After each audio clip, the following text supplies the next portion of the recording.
Wyoming Territory, spring of 1879. The wind leaned hard against the sagging fence posts outside the ranch, and inside, Roman West sat beside an empty cradle for the fourth year running.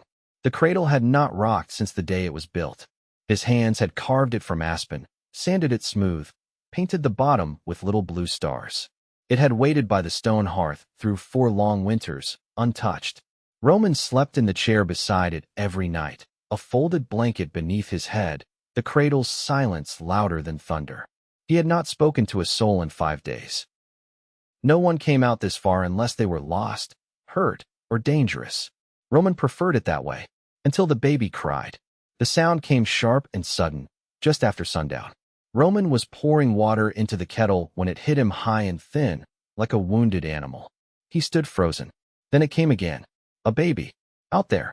He threw open the door, rifle in hand. Cold air slapped his face.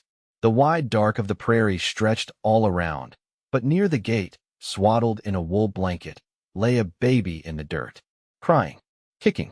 Roman dropped the rifle and ran. He scooped the child up, heart pounding. The baby, a boy, was red-faced and furious, fists balled tight. He was no more than 3 months old. There was no note, no sign of anyone nearby. Just the child, warm and alive and real. Roman turned in a slow circle, eyes searching the dark. Nothing moved. Then he saw her.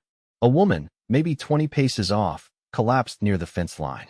Her dress was torn, her hair matted, one hand still outstretched toward the baby. Roman ran to her. Hey, can you hear me? She stirred, barely. Her lips were cracked. Dirt streaked her cheeks. But when her eyes opened, they locked on the baby in his arms. Please, she whispered. Do not let him die. Roman knelt. He will not. I promise. He lifted her gently, carried her inside with the baby tucked against his chest. He laid her on the bed, stoked the fire high, and brought broth to her lips. She was fevered and weak, but she swallowed. She slept, then woke, then slept again. It was 2 days before she could sit up. On the 3rd morning, she touched the baby's cheek and looked to Roman. Her voice was hoarse. What is this place? My ranch, 10 miles west of Beulah. You crossed the wrong side of the hills to get here. Her gaze drifted to the window. We were trying to reach Montana. I thought we could make it before the storms. Roman rubbed his jaw. You nearly froze out there. She nodded slowly. They left us behind. Said a woman with a baby would not survive the pass. They were right. Roman's chest tightened. You were with a wagon train? 2 men from Kansas. They promised safe passage. Took my coin. Left us when the snow came. Roman looked down at the baby, sleeping now in the cradle that had waited for years for someone to fill it. What is his name? Tobias. He nodded. I am Roman. Roman West. She hesitated. Keziah Zeller. Roman offered his hand. She took it. Keziah's voice was steady now. I do not know what to do. I have nothing. No one. You have him, Roman said, nodding toward Tobias. Her eyes filled, but she blinked them dry. And what about you, Roman West? Why was that cradle already waiting? He looked away. My wife died before our daughter was born. The baby passed not long after. I could not bury the cradle. Keziah looked at the woodwork, the paint worn smooth at the edges. You slept beside it? Every night. She was quiet. Tobias stirred and fussed. Roman lifted him, clumsy at first, but the baby settled fast against his chest. Keziah watched, her expression unreadable. You are good with him, she whispered. Roman smiled faintly. I had time to learn. Snow melted off the fields that week. Roman brought in extra firewood. Keziah cleaned the hearth. They worked side by side, quiet but not strained. At dusk, she would hum while rocking Tobias. Roman would pretend not to listen. One night, when the baby cried, Roman was the one who rose. He held Tobias against his shoulder, murmured nonsense until the child calmed. When he turned, Keziah was watching from the bed. You did not even flinch, she said. Sometimes I think I dream my daughter. But holding him, it feels like I remember. Keziah nodded, eyes soft. You did not dream her. They stood in silence, Tobias between them, the cradle empty again for just a moment. By the end of the 2nd week, Keziah was strong enough to walk the pastures. She wore one of Roman's old coats, sleeves rolled, hem dragging. She laughed when the goats followed her. Roman watched her from the porch, heart aching in a way he had forgotten. One morning, She brought him coffee and stood by the fence watching the sun rise. "Do you ever think about leaving?" she asked. "I did once," he said. "But I built this place with my hands. Buried my whole life in this soil." Keziah looked out across the land. "It is quiet here." Roman glanced at her. "Not so quiet since you arrived." She smiled. "Sorry about that." He shook his head. "I am not." That night, he made stew. She lit the lamps. Tobias gurgled from the cradle while they ate. Roman reached across the table and took her hand. "You do not have to leave." Keziah's eyes met his. "And if I stay, you would never be alone again." She did not pull her hand back. Outside, snow began to fall again. But inside the cabin, the cradle was full, the fire warm, and for the first time in 4 years, Roman West did not sleep in the chair. He lay beside Keziah, her head on his chest, her hand resting over his heart. Neither of them spoke. They did not need to. The morning after the snow, Roman found Keziah already outside, a scarf tied tight over her ears, Tobias strapped against her chest with a length of his old canvas bedroll. She was kneeling near the chicken coop, coaxing one of the hens back under the slat fence with a broken branch. "You ought to let me mend that coop before the foxes find the gap," Roman said, stepping off the porch and tugging on his gloves. Keziah looked over her shoulder. "I figured if I could patch a wagon axle with a butter tin, I could handle one stubborn hen." He grinned, a rare thing, and nodded toward the barn. "The cedar planks in the stall take what you need. I'll be in the north pasture checking the herd."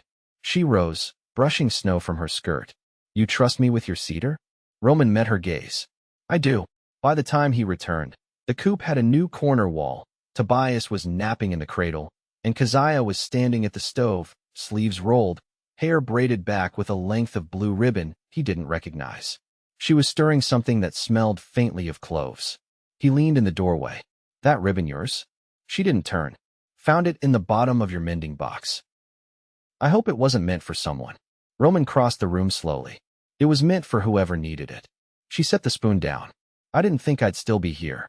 I kept expecting you to say when you'd be leaving. I kept waiting for you to tell me to." He reached for the tin cup on the shelf. "I haven't wanted to." Keziah wiped her hands on a cloth.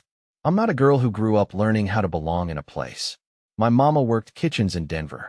My father changed names more than he changed boots. I've never stayed anywhere longer than a season." Roman poured water into the kettle.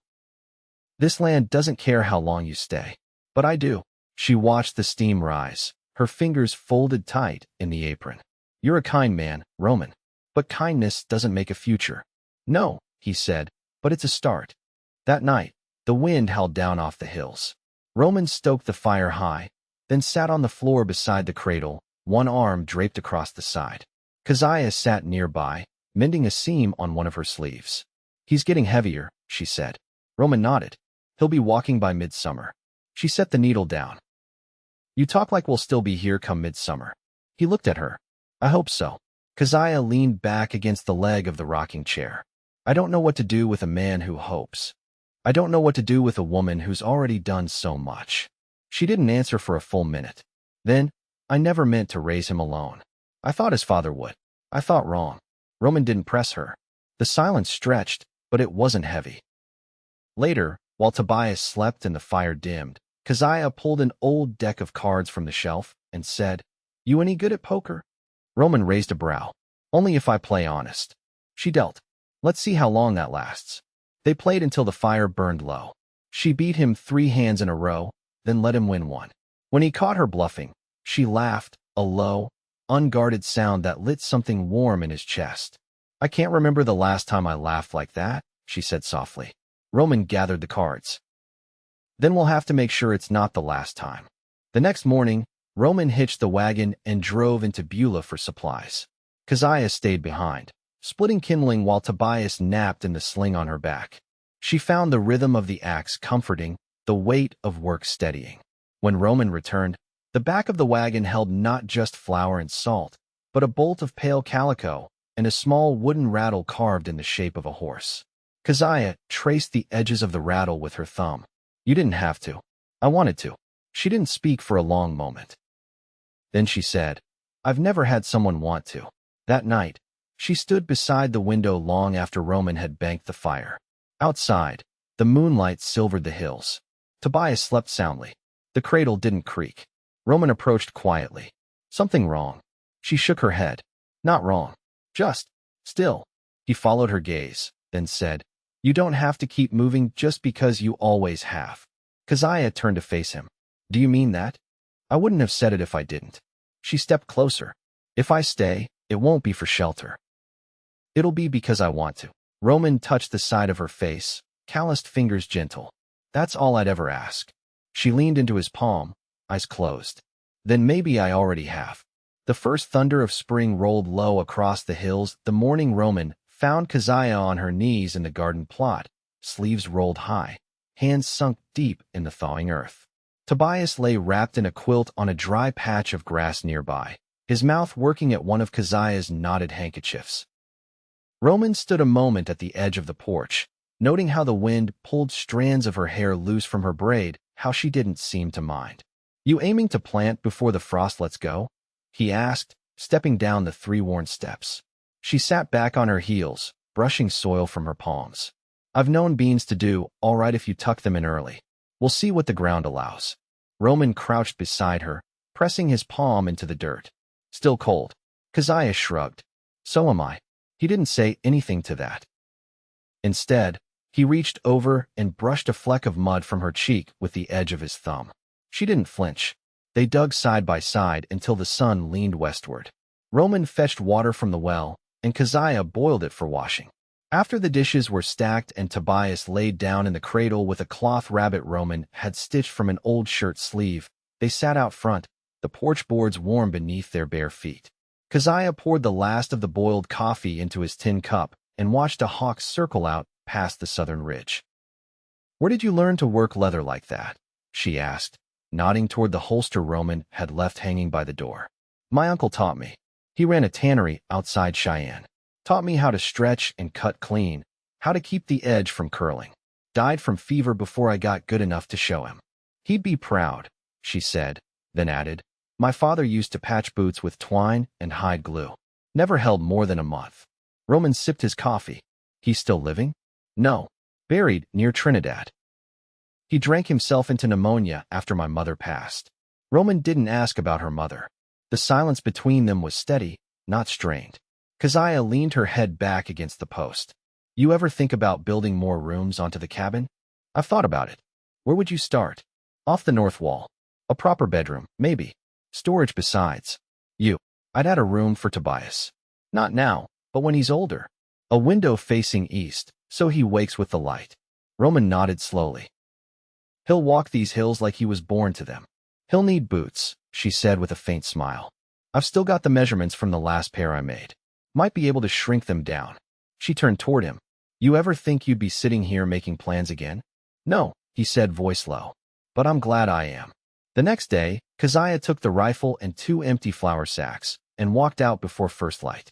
When she returned just after noon, she dropped both sacks on the table, one half full of wild onions, the other with 3 rabbits, cleaned and ready. Roman looked at them, then at her. "You shoot all those yourself?" She shrugged out of her coat. Took 2 tries with the last one. Wind shifted. He lifted one of the rabbits by the haunch. "You aim better than most men I've known." She shrugged. "Had to learn. Can't trade charm for meat." Roman smiled slightly. "You could, if you wanted to." She arched a brow. "What would I get for a smile out here?" He looked down at the rabbit. "A window that faces east." That night, they ate by lamplight. Tobias babbled in the cradle between bites. Keziah reached across the table and touched the back of Roman's hand. "You ever think about naming the place?" He considered. "Never saw the point. Just been the ranch since I built it." She traced a circle on the table's surface with one finger. "Maybe it should have a name now." Roman looked at her, her face quiet and clear in the lamp's glow. "You got one in mind?" "Not yet. But when I do, I'll let you know." She rose and started for the cradle. Roman stood and caught her hand before she got there. She turned toward him, not startled, not uncertain. "I don't want you to keep waiting to leave," he said. "I want you to stay because this place is yours now too." Keziah looked down at their hands. "It's not just the land, Roman. It's you." He stepped closer. "Then let me be yours." Her voice was barely above breath. "I already am." They didn't kiss. Not yet. But he drew her into his arms, and she leaned into him like she'd been waiting all her life for a place to rest. The lamp flickered once in the draft from the chimney, and Tobias let out a soft sigh in his sleep. Outside, the wind shifted from north to west, carrying the scent of wet earth and far-off lilacs. Spring had come, and with it, something steady and lasting. The first crocuses pushed up through the thawed edge of the creek bed the same week Roman began measuring boards for the north wall. Keziah stood nearby with Tobias in her arms, watching as he marked the ledger with quiet precision. She didn't speak until he set the pencil down. "You trust me to hold the line while you cut?" Roman glanced up. "You know how to square the edge? I know how to keep things straight when it matters." He handed her the chalk string and stepped back. She knelt without hesitation, fingers quick at setting the mark. They worked until dusk, Roman sawing, Keziah steadying the boards. By the time Tobias stirred from his nap, the frame for the new room had begun to rise from the earth like a promise, not rushed, not loud, just real. Later, after supper, Keziah sat on the floor beside the cradle, sewing a small curtain from the calico Roman had brought back weeks before. Tobias slept behind her on a folded wool blanket. Roman was by the hearth, oiling the hinges for the new door. "You said your uncle taught you leather," she said. "But what about wood?" "My father was a builder. Churches, mostly. I laid bricks before I could read." "Why didn't you stay in that trade?" "I tried. But after they died, I couldn't walk into a church without seeing the two of them in the rafters." She looked over. "So you started over here." "I didn't know where else to go. I just kept moving west until the land quieted." Keziah looped her thread and bit it clean. "You know, I never thought I'd raise a child this far from town, let alone without another woman nearby. But I don't miss the noise." Roman tested the hinge, then nodded. "There's still company, if you want it. The Whitlocks keep goats a few miles east. They've got daughters, I think." She folded the curtain into her lap. "I'd rather learn from a man who makes his own doors and grows quiet when he's thinking." He leaned the hinge against the wall. "Thinking's easier with someone to think beside." She smiled, not wide, but with something settled behind her eyes. "Then I guess we both found what we weren't looking for."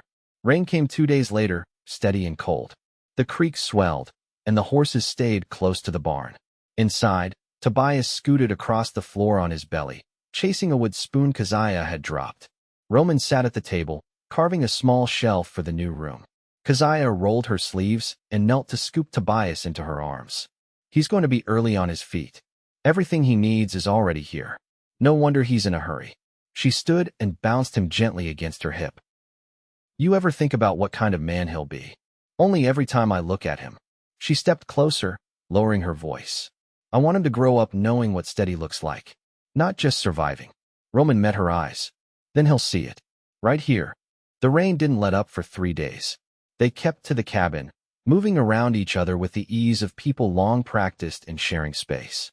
Keziah read aloud from an old volume of Psalms she'd found in the cupboard. Roman made another set of shelves for the pantry, and when Tobias cried in the night, they rose together, no words, just the rhythm of care passed hand to hand. On the 4th morning, the clouds broke. Keziah stepped outside with Tobias bundled in a shawl. The sunlight caught in his lashes, and he blinked up at the sky with open wonder. Roman came up behind them. "He's never seen the hills like this." Keziah turned. "Neither have I." They stood quietly, the hills rolling out before them, green and gold in the new light. Roman reached for her hand, not quickly, but like he'd been meaning to all morning. "We're almost done with the room," he said. "I know," she answered softly. He looked at her. "I want to build more than that with you." Keziah didn't flinch. "Then let's start now." And so they did. Not in words, not in plans, but in the way her fingers curled around his, and the way he lifted Tobias into his arms like he'd done it all his life. No storms came that evening. Just the sound of the creek running strong and the steady breath of a child asleep in a house that no longer felt empty. The walls of the new room were up by mid-May, the roof shingles hammered down just before the rains returned. Keziah stood inside the unfinished doorway one morning, running her palm along the fresh pine shelf Roman had built beneath the window. "He'll be able to see the sunrise from here," she said. Roman wiped sawdust from his hands, watching her, "and reach the books once he's old enough." Keziah turned to him. "You think he'll read?" Roman nodded. "He'll read. You have a patient way of teaching, and he listens. She looked down at her hands. I never learned much past the Bible and a few ledgers. Thought it wasn't mine to want. It is now. That night, she brought out a length of soft wool cloth she'd kept folded in her pack since the night they arrived. She laid it across the table, smoothing the creases. I was saving this, she said, for when I knew I'd found something worth sewing for. Roman glanced at the cloth, then at her. What are you thinking? A quilt. For the boy's bed. He won't sleep in that cradle forever. No, she said quietly, he won't. She started cutting squares that same evening, and Roman stayed nearby, shaping a wooden latch for the new door. Tobias sat in the middle of the floor with a spoon and a tin cup, thumping them together in a rhythm all his own. Keziah hummed under her breath, a low tune Roman didn't recognize but didn't interrupt. By the end of the week, the quilt top was stitched, the latch fitted, and the room swept clean. Roman carried Tobias into the new space and set him on the woven rug Keziah had bartered from the Whitlock girls in exchange for 2 jars of her blackberry preserves. The boy crawled straight to the window and pressed his hands to the glass, watching the wind ripple through the grass beyond. Keziah leaned against the doorframe. He's already looking out. Roman joined her. He won't need to wander far to find what he needs. She looked up at him then, not with hesitation or longing, but with something settled. I'm ready to marry you, Roman. He didn't speak right away. Just reached for her hand and brought it to his chest. I was waiting for you to say it first. I know, she said. You're careful with what matters. They were married 3 days later under the cottonwood by the creek. The preacher from Beulah rode out with his wife and a sack of hard biscuits she insisted were celebratory. The Whitlocks came too, bringing their goat cart and too many pickles. Tobias wore a tiny wool vest Keziah had sewn from scraps, and Roman hadn't shaved but did comb his hair. After the vows, they ate on the porch. Tobias passed from lap to lap, his laughter carrying over the fields. When the sun dipped low and the guests rode off, Roman and Keziah stood together at the fence line, arms around each other, the sky streaked in amber and blue. You ever think, Keziah said, that the hardest thing we'll do is let each other be happy? Roman kissed her temple. We've already done the hardest things. The rest is just living. That night, Tobias slept in his new room, curled beneath the quilt stitched from Keziah's saved cloth. Roman and Keziah lay in the wide bed they'd built together, the windows open to the breeze, her hand resting over his heart. I dreamed once that I'd die in some stranger's barn, she murmured. Cold, quiet, nobody knowing my name. Roman held her closer. You're no stranger here. You're the reason this place drew breath again. She didn't speak, just pressed her lips to the hollow of his throat. He fell asleep to the sound of her breath steady beside him. The cradle finally empty because their son had grown, the hearth still warm, and the door to the east room closed gently against the wind. Years passed the way seasons do, slow in the waiting, swift in the remembering. Tobias walked before his first real winter, learned to read by 5, and asked for a pony by 7. Roman built him a small saddle, and Keziah taught him how to hold reins with care, not force. They added a smokehouse, planted an orchard, and traded honey for coffee beans with a settler family from Nebraska. Each year, on the morning the crocuses bloomed by the creek, Roman would bring one inside and leave it on Keziah's side of the table. She never said anything, just placed it in the same small jar and set it by the window. They aged with the land weathered, softened, steady. The cradle stayed tucked in the corner of Tobias's room, not used again, but never stored away. And every night, with the lamps turned low and the fire banked quiet, Roman would wrap his arms around the woman who had once crossed the hills with nothing but a blanket and a child, and who had given him back the sound of laughter, the weight of love, and the long, good peace of belonging. They were never alone again.